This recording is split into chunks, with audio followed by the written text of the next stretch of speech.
Previously. There are people that I know that just won't say anything about it because they've been labelled as idiots, or, you know, or what's he smoking, or what's he been drunk again, or, you know, seeing things, or he's... I am interested to know if you found yourself in a situation where you have seen these things. Yeah, look, I've sat there on my own and I thought, now, do I just let these people know? Do I share my experiences with people, you know? Listening to part 2 of a live radio interview with River Morris, the Aboriginal elder, on Flurio FM. Excuse me, mate, you Aboriginal? And I said, do I look Japanese? You don't go chasing them, you don't go looking for them, you just leave them alone. You'd be surprised how many people out there that haven't come out and told people. That's what I'm thinking. Yeah. It got to where I was making myself sick. Listening to Flurio FM is like summer sunshine. Best music on the coast. Alrighty, here with Aaron Baddock, and we're yarning about Yowies at the present moment. And look, there's been a lot of feedback in regards to the interview I done with Dean Harrison up on the Gold Coast. And thank you for those people with that feedback. So, I mean, I was saying to you during the sponsor break that once you've seen a Yowie, you will never, ever, ever, ever forget it. And I've had a lot of encounters, but I mean, that initial first one, that was one where I thought, did I really see that? Questioning whether it even happened. Yeah. But then that's when I was 8, but then I went and seen my uncle, and he said, you seen him, son? I said, yep. And he said, okay, sit down here, I've got to talk to you. So it's an important discussion when that happens. Yeah. Yeah. I'm interested to know what would have changed, what might have, changed the elder's mind in terms of not talking about it, and then you sort of coming to them with the decision that it is important to chat about.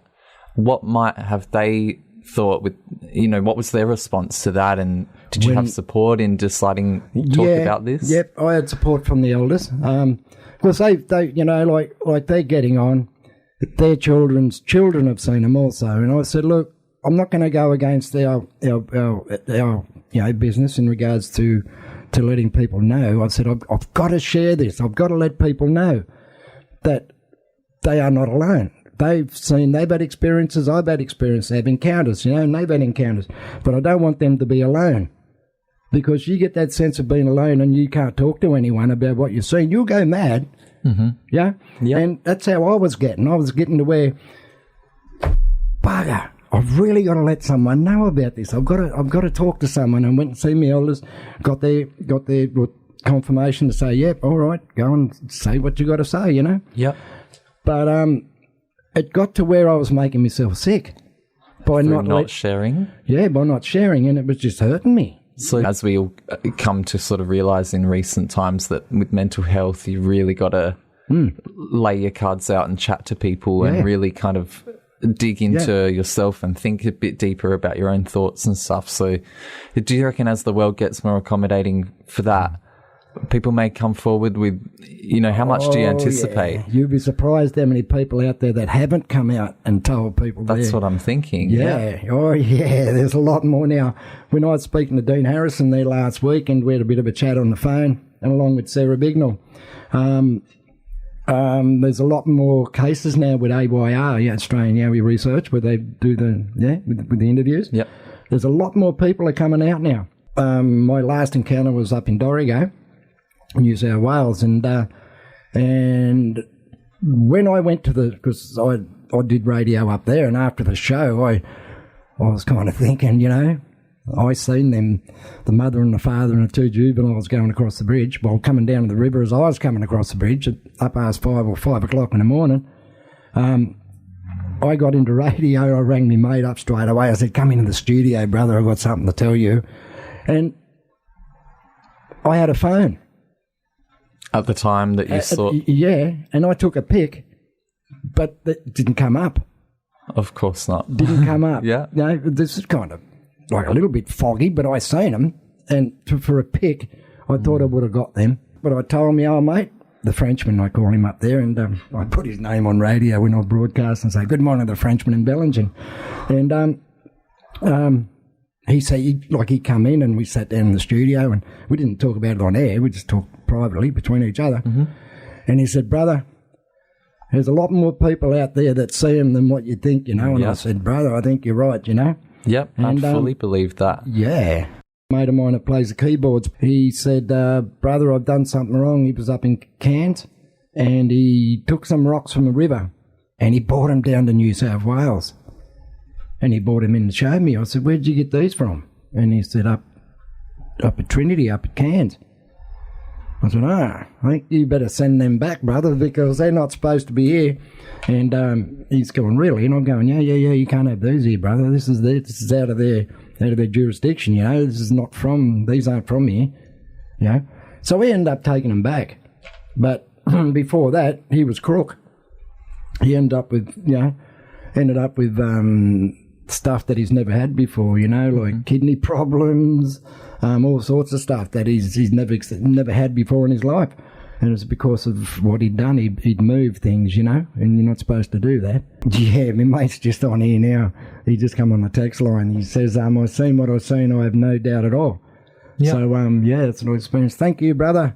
Good on you. Thanks for tuning in. And with other people I've had come up to me, I worked for a place up in in Bellingen, just out of Bellingen, a place called Kalang, and it was a solar power place, and I had to go into Coffs Harbour to get the big batteries. When I got into Battery World, the truck was running about 2 hours late. So anyway, I rang up the boss and I said, look, I'm just going to hang around in Coffs Harbour, you know. I'm not going to drive all the way back there and all the way back again, you know. So I'll hang around here. So I went to the pub for lunch. And I was sitting there on my pat, didn't know anyone, and this bloke come along with his child. Anyway, and he said, mate, he said, can you watch me kid while I go and get a beer? And I said, yeah, no worries, mate. Now, I could have been anyone, you know. Anyway, he's gone in, got a beer, and he's come back, and he said, thanks very much. And I said, no worries, mate. He said, can I join you? I said, yeah. First thing he said, well, he introduced himself, and then after that he said, can I ask you a question? And I said, yeah, what's that? He said, do you believe in Yowies? And I thought, oh, here we go.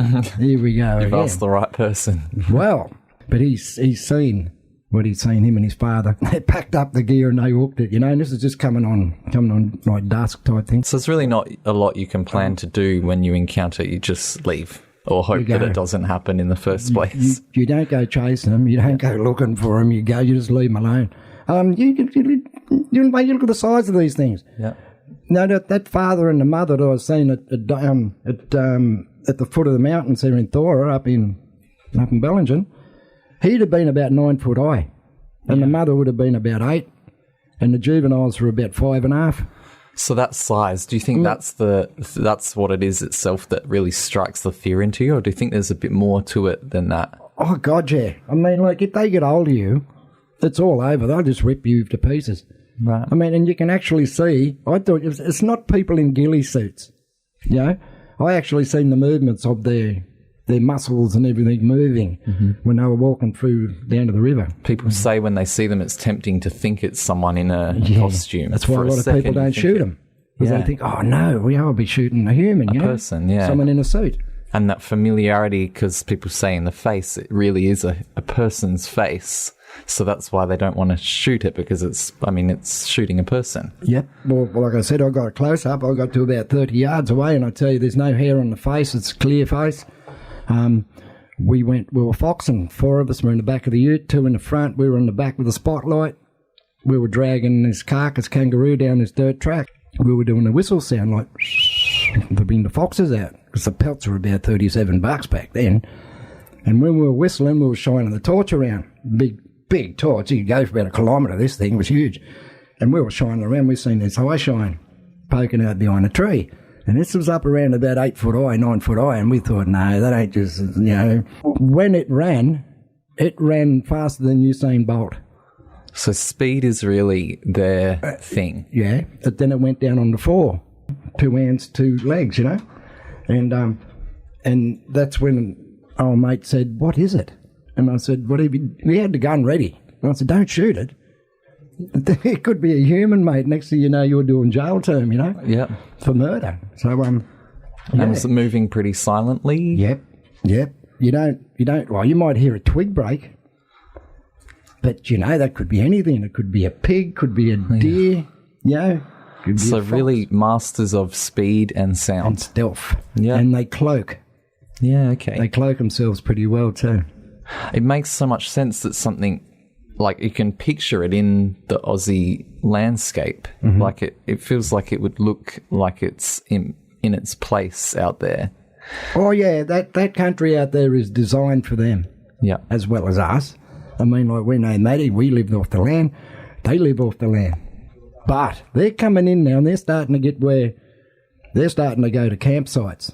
They're starting to go to motorhomes. You know where you got your big Winnebagos? Yeah, they're starting RVs. to come into people who are starting to nomads. cook. Yeah. Yeah. Because they're thinking, well, they could catch a pig pretty easy and a kangaroo and a wallaby. I've seen one carrying a wallaby with no effort. It's, you know, big wallaby, but they're getting to where they're thinking, oh, no, I don't need to kill anything. I'll just go to this campsite here, you know? Sort of the way animals in the ecosystem are doing similar things where they come to be dependent on people and the food that's around. That's right. Good morning. You're on Bum Nuts on Toast by the River along with Aaron. How you going, mate? Great. I'm hearing some of the most astonishing stuff ever. And as we touched before the sponsor break, we haven't got bears here, as I said to you. We haven't got bears. We haven't got moose or anything like that, you know, not that they've got in the States. You know? Even big cats. Well, Wolves. Depends where you go in regards to the big cats. I mean, there's a lot of stories about panthers, you know. Especially here in SA. That bloke at Mount Compass. Yeah, I'll never forget that. But anyway, I was on my way down here when he asked me at the bakery there. And just out of the blue. Out of the blue, you know, when he said, excuse me, mate, are you Aboriginal? And I said, do I look Japanese? You know, and he just started laughing. And that's when he asked me, and I'd never expected him to. He asked me about the Black Panther to start with, but then he said, before you go, and I said, yeah, mate. He said, can I ask you something else? And I said, yeah. He said, do you believe in Yowies? And I went, right. And I'd love to sit down with that bloke and have a yarn with him, you know, but unfortunately I couldn't. Why do you reckon those two questions come at you together? It's because there has been a lot of sightings. Yeah. And I've spotted it in Lithgow, the Black Panther, in Lithgow in New South Wales, near Katoomba in the Blue Mountains. I've spotted that there, and that's with a group of friends. We were at a 25th birthday party. Yep. Yeah, I was 40 then, but there's friends, So his son turned 25, so I spotted him. Yeah, so it seems to be, like, would you say there's any kind of connection there at all? Are they something that might have been around for a long time, or are they something that could have been introduced? No, that's separate. That's just something that's happened. People of the locals up that way say that there was circuses around and one of them got away or something like that, or a couple, a pair, a male and a female, got away. And I guess it's the idea that in Australia you don't think there's something out there that's going to be big and scary that's going to get you, but both the Yowie and the Panther have that in common, where you think, you know, there's that chance I'm going to encounter this thing out there. Oh, yeah. I mean, to this day, I don't go out in the scrub anymore on my own. Yeah. I take someone with me if I do go anywhere out there, you know. And I've been asked to go out, and but I'm saying, okay, well, it's going to have to be a heap of us, you know, so that way, you know, people can say, yep. Pretty profound sort of thing to have reached. That, and, you know, other people say once they've seen something like that, never go camping again, never go hiking again, all these things that they did all the time before that. Yep. And it causes a big change in their lifestyle. Yep. Seems a lot of a big change to make for a story they would be, you know, assumedly making up, as people would assume. And so I don't know if you're aware of the word, the word Borah grounds or Borah ring. Have you heard that word? No, I haven't. Well, that's where people come in and get initiated. And a lot of those areas are out in the bush. You can't find them in like Victor Harbour or any rural setup, you know. There's none of them around. But in that bush, there is Borah rings. And I've had encounters at Borah rings, and we used to go there all the time. And I still remember me and the uncles, we'd go there because this is on initiation time. And they'd go, no, come on, we got to go. We got to go before it gets too dark, you know. I'd never ever wanted to go back in the bush again after what I'd seen and after what I've encountered. And having close calls and to where I was almost grabbed, you know. So it didn't get physical? Well, I would have if I didn't decide to get out of there. But it's treated as a really sort of real thing amongst the Aboriginal community, as a literal animal and a being out there. Yeah. Yeah. If I didn't go when I was supposed to, I wouldn't be sitting here. Wow. If you see one, you'll know. The only experience that I can really for sure sit in front of you and say, I can absolutely sort of suggest that this is something.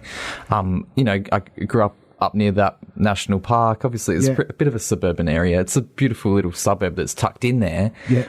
We'd definitely hear some stuff. And I feel like we came to be accustomed to hearing it in the background, but it was this garbled yelling, and it was almost like a dog was barking in the distance, and your brain would just kind of tune it out. And, the oldest of four, so we'd always be out and we'd hear it. And I feel like we'd had, family barbecues and things where this noise would be going in the background, and we'd just sort of think, yeah. But then after a while, or if it would stop, you'd go, wait a minute, that's not a bird or a dog, and it's not even really a person. What was that? Don't forget they mimic owls, they mimic dogs, they mimic pigs. Yeah. It had the sound of almost like a kookaburra.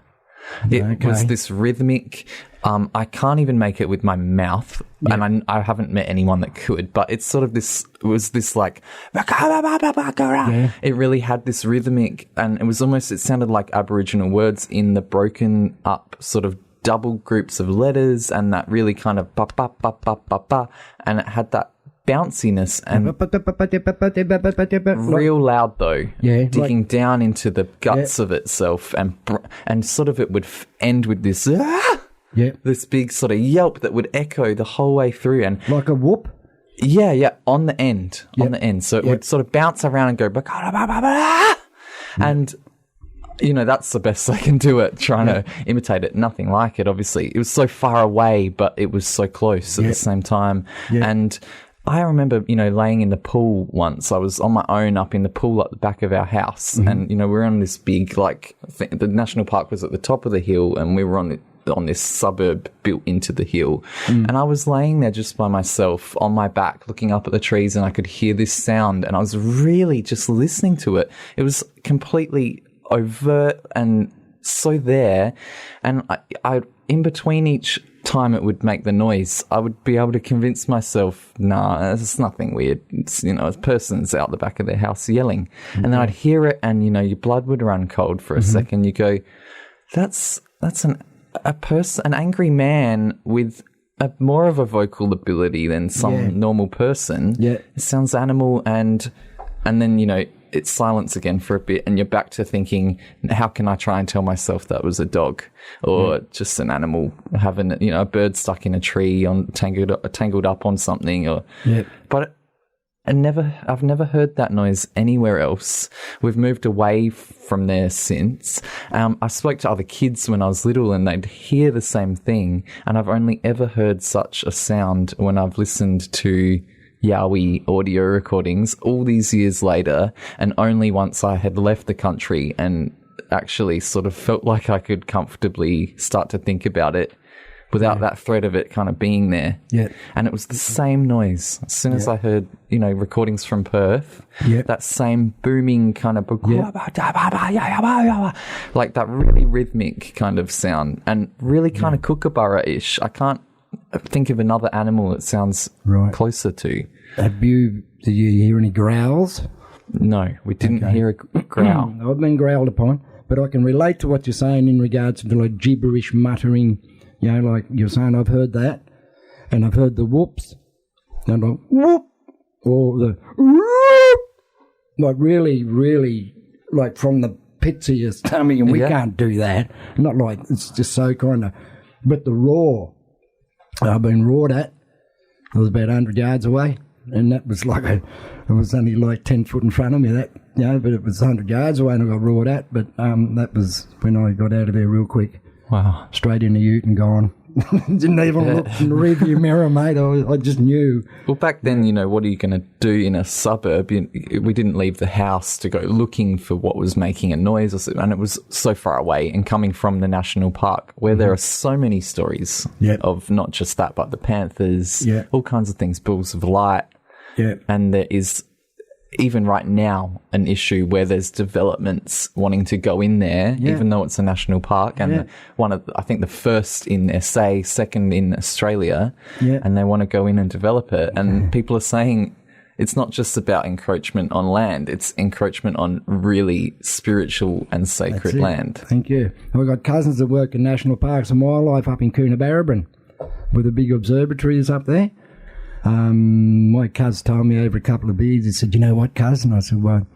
He said, "Our bosses have told us to swear on secrecy if we ever see a Yowie not to tell anyone." Wow. You black fella like me, yeah. He works in national parks. He's been with them for about 40 years, you know. So could it be sort of almost imagined that there must be some kind of maybe written protocol for not sharing this info somewhere in all kinds of, organisations and stuff? Yeah. You got to wonder what, miners come across or people just out there, corporations heading into new developments. That's what my uncle said to me. He said, I respect your decision to say what you're going to say and let it out to the people and sharing your encounters and your experiences with them. But do remember that you're going to have repercussions from the government. They'll come knocking on your door and say, "Oh, we believe, Mr. Morris, that you've been talking to people about encounters." And that would almost be confirmation and validation in a way. We suggest you shut your mouth. Yeah.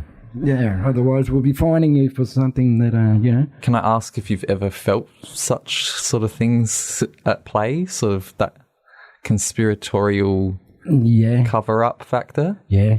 The same with the UFOs. Yep. They're with us. They walk amongst us, mate.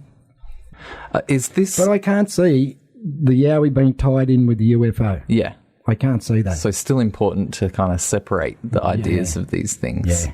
Are these just sort of the tip of the iceberg for a whole set of things that Aboriginal communities would understand to be living around us and, a part of their life? Yeah.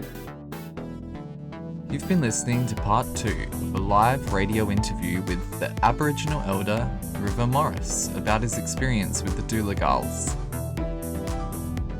There's a little bit more to come. Next time, River's going to chat about bunyips and min-min lights. I'm finally going to ask River if the Yowie is a real threat to people in the Australian bush. We're also going to go into what it's like to have a real encounter. Here's what's coming up in part 3. Got to around about 7 hours of sitting there watching this thing. It just flew straight over top of us. And if you do come across them, stay right away. And that flippers and that long tail. You said the head looked a bit like a cow. The only sound you hear is your heart beating.